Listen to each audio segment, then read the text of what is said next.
Le Bruno, on voit bien que c'est exactement ça. C'est quelqu'un qui sort un peu des sentiers battus. C'est quelqu'un qui ne se lève pas tous les matins pour aller prendre le métro et aller au travail. C'est quelqu'un qui a un autre mode de vie.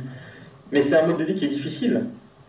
De nos jours, être dans un métier de la création, c'est extrêmement difficile. Ça implique...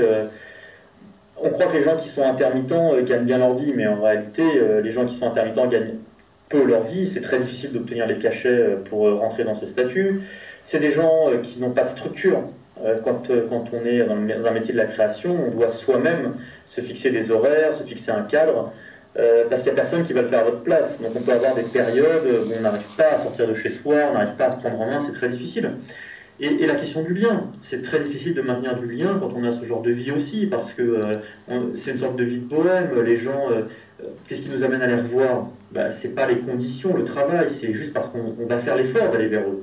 Et ça, c'est pas toujours évident. Donc ce sont des gens qui sont confrontés à une forme de précarité, de grande fragilité, ce qu'on appelle les artistes précaires en réalité. Il y a aussi des intellectuels précaires. Là, ce film, c'est sur un artiste précaire. Alors voilà, et un artiste précaire que j'ai voulu dans une énergie très positive.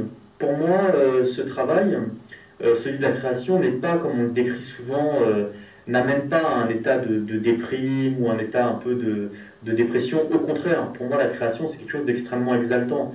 Moi-même, quand je travaille et que j'ai des périodes où j'ai l'impression de trouver des bonnes idées, je suis complètement exalté. Après, je suis heureux, je me dis génial, ça c'est une grande idée. Alors évidemment, après, je déchante un petit peu, je la confronte à des gens et je me dis non, finalement, c'est pas une si bonne idée que ça.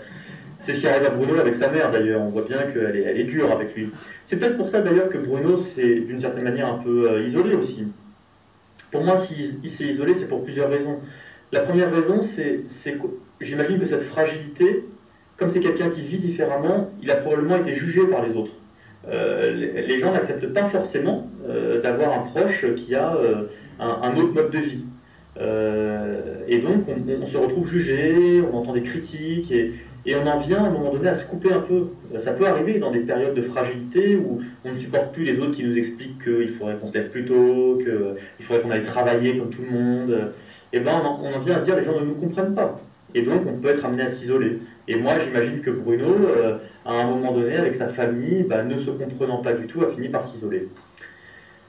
Et puis l'autre raison qui aurait pu l'amener à s'isoler aussi, c'est que dans son métier de la création, quand on a une idée, c'est quelque chose d'extrêmement fragile.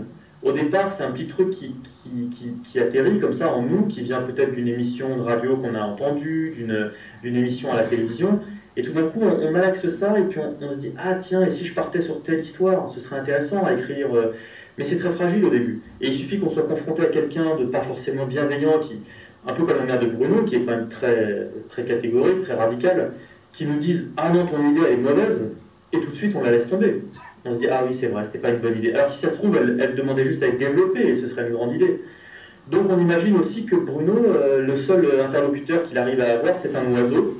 Parce que l'oiseau, quand on est là en train de d'écrire, quand on lui parle des idées qu'on a, il ne renvoie rien. Donc il ne nous empêche pas de continuer à creuser cette idée.